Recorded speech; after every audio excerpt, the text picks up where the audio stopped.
Hello नाज़रीन इकराम, आपका इस वर्ड ऑफ स्टोरी चैनल में खैर मकदम करता हूँ। इसके कबल मैं एक वीडियो बना चुका हूँ जिसमें मैंने इमाम हुसैन की पैदाइश और उनकी ज़िंदगी के संघर्ष के बारे में आप सभी को जानकारी दी। और आज मैं बता रहा हूँ कि हज़रत इमाम हुसैन जब हसन के बाद अकेले पड़ गए तो दुश्मन इस्लाम ने उनको चारों तरफ से घेरना शुरू कर दिया और वो चाहते थे कि हज के दौरान उनका कत्ल कर दें।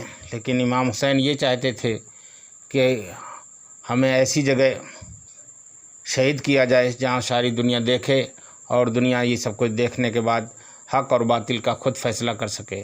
तो आइए उसी के आगे क्या होता है ये शुरू करते हैं। आखिर करबला में क्या हुआ था जिसके लिए मुस्लिमों का एक धड़ा, जिसे सिया कहते हैं, पूरी 2.25 महीने शोक मनाता है, अपनी हर खुशी का त्याग कर देता है, मातम करता है और हुसैन पर हुए जुल्म को याद करके अश्क बहाता है। क्या हुआ था करबला में, इस मुतालिक आगे मैं बयान करता हूँ। मुसलमानों के मुताबिक हुसैन करबला में अपना एक छोटा सा लश्कर लेकर पहुँचे थे।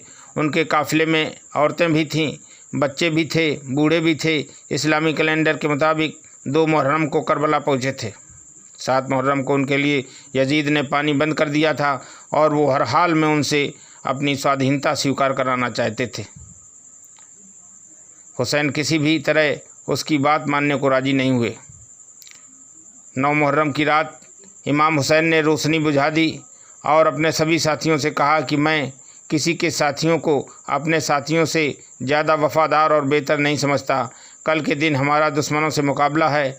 उधर लाखों की तादाद वाली फ़ौज है, तीर हैं, तलवार है और जंग के सभी हथियार हैं। उनसे मुकाबला मतलब जान का बचना बहुत ही मुश्किल है। मैं तुम सबको बाखुशी इजाज़त देता हूँ कि तुम यहाँ से चले जाओ। मुझे तुमसे कोई शिकायत नहीं होगी। अंधेरा इसीलिए कर दिया है कभी तुम्हारी जाने की हिम्मत न हो। यह लोग सिर्फ मेरे खून के प्यासे हैं। यजीद की फ़ौज उसे कुछ नहीं कहेगी जो मेरा साथ छोड़ के जाना चाहेगा। कुछ देर बाद रोशनी फिर से कर दी गई, लेकिन एक भी साथी इमाम हुसैन का साथ छोड़ के नहीं गया। इसके बाद दिन छिपने से पहले तक हुसैन की तरफ से 72 शहीद हो गए। इन 72 में हुसैन के अलावा उनके 6 माह के बेटे अली असगर, 18 साल के अली अकबर और 7 साल के उनके भतीजे कासिम, हसन के बेटे भी शामिल थे। इनके अलावा शहीद होने वालों में उनके दोस्त और रिश्तेदार भी शामिल रहे। हुसैन का मकसद था खुद मिट जाएं, लेकिन वो इस्लाम जिंदा रहे जिसको उनके नाना मोहम्मद साहब लेकर आए। हुसैन ने फ़ौज से मुखातिब होकर कहा कि अगर तुम्हारी नज़र में हुसैन गुनाहगार है तो इस मासूम ने तुम्हारा क्या बिगाड़ा है। इसको अगर 2 बूंद पानी मिल जाए तो शायद इसकी जान बच जाए।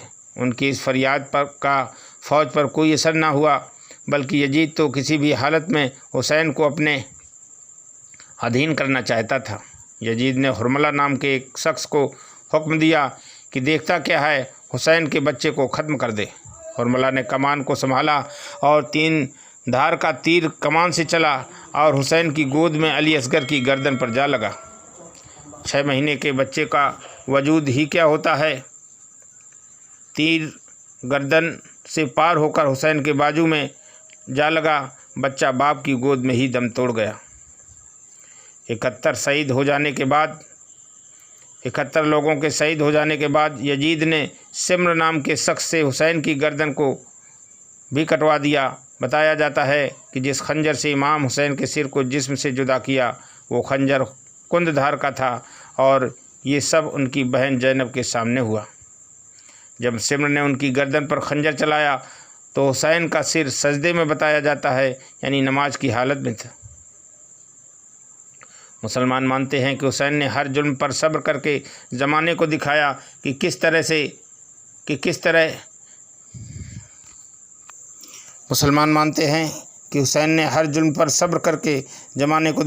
किस तरह जुल्म को हराया जाता है। हुसैन की मौत के बाद अली की बेटी जैनब ने ही बाकी बचे लोगों को संभाला था। क्योंकि मर्दों में जो हुसैन के बेटे जैनुल आबदीन जिंदा बचे थे वो बेहद बीमार थे। यजीद ने सभी को अपना कैदी बनाकर जेल में डलवा दिया था।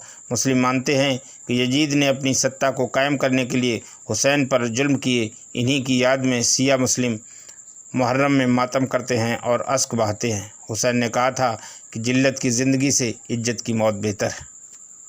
तो मोहतरम नाजरीन इकराम, ये वाक़या था हज़रत इमाम हुसैन की शहादत का, जिसको मैंने आपके सामने पेश किया और उम्मीद करता हूँ कि ये वाक़या आपको बहुत ही पसंद आएगा।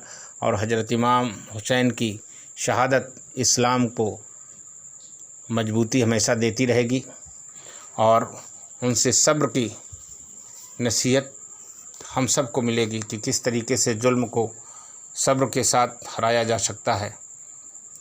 तो इसी के साथ मैं आप हज़रात से गुजारिश करता हूँ कि अगर ये वीडियो पसंद आता है तो इसे लाइक करना, सब्सक्राइब करना और बेल बटन दबाना मत भूलें, ताकि ऐसे सबक आमेज किस्सा मैं आपको फराहम करा सकूं और आप उससे फ़ायदा हासिल कर सकें और सवाब दारैन हासिल करते रहें। इसी के साथ आपसे इजाज़त चाहता हूँ। वमा अलैना इल्लल बलाग। खुदा हाफिज़।